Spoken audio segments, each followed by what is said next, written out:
Hey everyone, so I'm Austin and I'm 3 months past my surgery. So what you're seeing now is my natural hairline. Some of my new transplanted hair has started to grow in, but this video is about where I was 10 days after my surgery. So let's get to my conversation with Dr. Huber. Hi Austin, how are you doing? Hey Dr. Huber, I'm great, thanks. Good, you're looking well. How are you feeling? Yeah, I'm feeling great. I am so excited with the new hairline, and I wish I'd gone this hair transplant years ago. Well, we'll talk about your hair transplant, but off the bat, I'll tell you that I hear that a lot. I hear a lot of people after surgery saying that they wish they hadn't waited as long. They've been thinking about it for a long time, and for whatever reason, they've put it off. Maybe they're anxious about it or something, but at the end of the day, a lot of people tell me they wish they'd just taken the plunge a bit sooner. I bet you're probably feeling a bit the same way, I bet. Yes, definitely. And I'm just I'm really excited with what I'm seeing so far, and I know it's only 10 days in. Good. So tell me briefly about the last 10 days, how things have been for you in terms of, the recovery process, your level of discomfort, how things just have been day to day over the last 10 days. Tell me a bit more about that. Yeah, the recovery process was much easier than I thought. I know I'd been prescribed some medication to help with pain, but I didn't feel like I needed to take any medication. There was no swelling, no bleeding, and really just a minor discomfort. Sometimes a little bit of an itch here and there, but it was really easy. And you'll remember that, so just to refresh your memory, you had a 2200 graft FUE procedure. It was 2,203 grafts to be precise. And most of those grafts went in the hairline and frontal scalp, and a smaller number went in the crown as well. And your surgery, if you'll remember, was very smooth. There were no complications, no problems. And so this is kind of what I expected to hear from you following your surgery. It's pretty common that people don't have a lot of discomfort or a lot of pain after an FUE surgery. We did give you a little something, a prescription for a little something, but like your experience was, most people don't take that. And most people don't even require over-the-counter medication after their FUE surgery. So I'm not surprised to hear what I'm hearing. Modern FUE surgery, the way we do it, there's very little swelling associated with it in the days. Like, we don't see this major swelling and big eye swelling that you sometimes see online anymore. That's not something that's really associated with our modern FUE technique. So I'm very happy to hear that. How have day-to-day things been in terms of your activities, getting out of the house, working, that kind of thing? Tell me a little bit about that. Yeah, I definitely ramped up very slowly. The first 4 days, I mostly kept inside. I wanted to avoid having to go outside and wear a hat. But day to day, things were fairly easy. I work from home, so I'm lucky enough that I didn't have to go outside or that it interrupted my work schedule. It was an easy recovery process, and it didn't impact my life too much.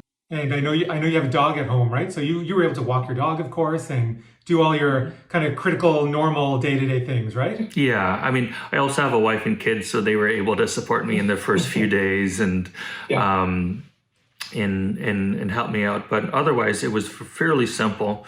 And now I'm just looking forward to kind of going out again. I have told some of my friends about the hair transplant, and of course, they're curious to see it. I feel great, and I guess starting tomorrow, I'll be back to kind of doing the things that I was doing pre-surgery. Yeah, and we'll get to that in a second. And just to confirm, what I want to do is I want to take a look at the surgical areas. So what I want you to do is when I tell you, get up close to the camera, I'm going to want to see the frontal scalp area. Then I'm going to want you to turn around so I can see the crown as well. And I want to see the donor area on both sides and the back as well. So go ahead and do that and get close to the camera like that. Perfect. And show me all those areas. That's great. And look straight now and show me the donor area. That's perfect. Great. Great. You can turn around and face the camera again. So everything is healed up very well.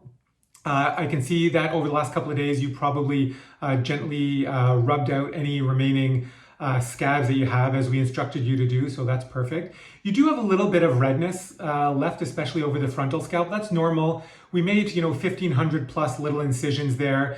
And if you've ever had even a minor cut on your skin, you'll know that during the recovery process, it's normal for there to be a bit of redness. This is similar to any kind of surgery that you might do, whether it's a surgery like a hair transplant or even a major surgery like I used to do in my days before being a hair transplant surgeon. That kind of redness is normal and it will continue to fade over time. So everything looks great. I'm very happy with your recovery so far. Certainly you can go out and resume your normal activities as if you never had a hair transplant. That goes with respect to your day-to-day activities, your exercise, and your personal care activities as well. So you can get under the shower, shampoo, take care of your hair and scalp as you normally would. Your hair that we shaved is obviously, you can see that it's regrowing, of course, and that hair is going to continue to regrow and further conceal those surgical areas. And the other important thing to remember is that the follicles that we transplanted each came with a little hair, and you can see those little tiny hairs are still in there. It's about over the next week when those hairs are going to start falling out. And over the next 6 to 8 weeks, almost all of those hairs are probably going to fall out. That's totally normal. That's a normal part of the recovery process. It's important to remember that it's not the hairs that we've transplanted, it's the follicles that we've transplanted. And the follicles are the factories that make those hairs. So those follicles are going to go dormant. They're going to shed those hairs, and then they're going to come out of dormancy in about 4 months. And it's at about the 4-month mark where we're going to start seeing those little tiny new hairs start to regrow. So don't be alarmed if you see yourself shedding some hairs, even with a little bulb at the end of it. That's totally normal. The other thing I wanted to review with you is that we've got you on a plan of supplementary therapies, including PRP, which is platelet rich plasma, minoxidil, and laser therapy. So now that I've seen that things have gone well, the recovery's gone well, you can resume your laser therapy and you can resume your minoxidil. And we've got you scheduled for your next PRP session. And you'll remember that you had a PRP session at the time of your surgery, and you're scheduled for your next PRP session at 4 weeks after the next one. So we're going to start getting those supplementary therapies on board. And again, just to refresh your memory, the purpose of those therapies is twofold. One, to help you keep the hair that you still have so you don't lose any more hair, but also to reverse some of the hair loss that you've had in the last 5 to 10 years. So while your transplanted hair is growing, you may notice some thickening of your existing hair or some reversal of some of the thinning hair that you still have in areas that maybe we didn't transplant. So all that is a normal part of the process and a normal part of the plan that we've got you on right now. In looking at my hair, I was a little surprised at how much hair I actually lost. My recession was actually more advanced than I had imagined. I just couldn't tell because my hair was so long prior to the surgery. So I can actually see that the recession was farther advanced than I'd imagined. So I'm really looking forward to adding these supplemental additional therapies to retain the hair that I currently have. And that's one of the benefits. You did have your head shaved during your surgery, and that's to some degree one of the benefits of shaving your head for a surgery like this, in that you can really see the areas of loss which sometimes are a little bit concealed by the long hair. And on the flip side, when your transplant does come in at about the 12 to 15 month mark more fully, and your hair is a little bit longer, it may even look more full and may even look like the hairline is even a little further ahead than where it appears now. So we'll revisit that, of course, when we see you again closer to the year mark. But that's just something to look forward to at that time. Great. Yeah, I'm excited. I mean, 12 months seems like a while away, but I have a feeling it's going to zip by. Yeah, it'll come sooner than you realize. Yeah, well, I can't wait. And the other thing I notice is, in looking at your hair now, that you have not experienced any shock loss to date. You'll remember from your preoperative materials that shock loss can occur in about 5% of people. And what that means is that some of your existing hair, as a result of the quote unquote shock of the surgery, may go into a dormancy phase and fall out to a degree that's a little more noticeable. But you did have the PRP with your surgery, and that reduces the chances of that happening. And also you are going to be using minoxidil and these other supplementary therapies like laser and ongoing PRP. So I see that you haven't experienced any shock loss so far, which is great. And by virtue of the fact that you haven't experienced so far, it's probably unlikely that you're going to experience any in the next few months. So that's great as well. It still might have been normal if you had been one of the people that experienced that, but I think you're going to be in that 95+% of people who are not going to experience shock loss. So that's great. You won't have to go through that in your early recovery phase. Oh, great. Yeah. I guess I had another question. So where my grafts were placed, there was part of the area, there was no hair. And then you did put some grafts in an area where I still had some hair. So what happens to my hair that I had there? Well, we took great care when we make the recipient incisions into those sites.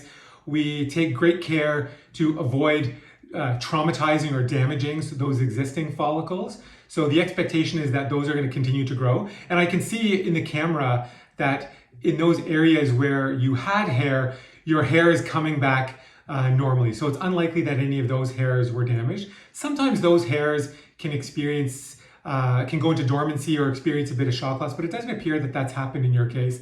And the reason we do that, of course, is to kind of blend in the transplanted hair where it's more obvious, like in the hairline or in those areas where you had no hair, into those areas where you have existing hair, and also to add some key areas of cosmetic density, just to give that frontal scalp a fuller look. So in your case, it appears that we've met our goals and those hairs have not been damaged and they're continuing to grow now. So that's great. Yeah, I'm really happy with the results, and it's just going to get better from here on out, right? Yeah, that's our expectation. Of course, you and I are going to chat again over the coming months, and we'll periodically see your progress. And of course, you have my email address. So if you ever have any questions along the way, you can call the clinic or you can simply email me directly. And certainly you can always include a picture if there's something in particular that you're concerned or you want to show me. But your surgery went very smoothly. Your recovery so far has been very smooth and has gone according to plan. And I expect that's going to be the case as we continue to move forward in this process. Yeah, sounds great. Couldn't be happier. Great. Do you have any other questions before we wrap up this visit today? I think that you've answered all my questions. No, thanks, Dr. Hubert. Looks great. Couldn't be happier. Yeah. Great. It's my pleasure, and I'll look forward to seeing you next time. Okay, great. Thanks, Dr. Huber. Well, that's it. I hope you learned something.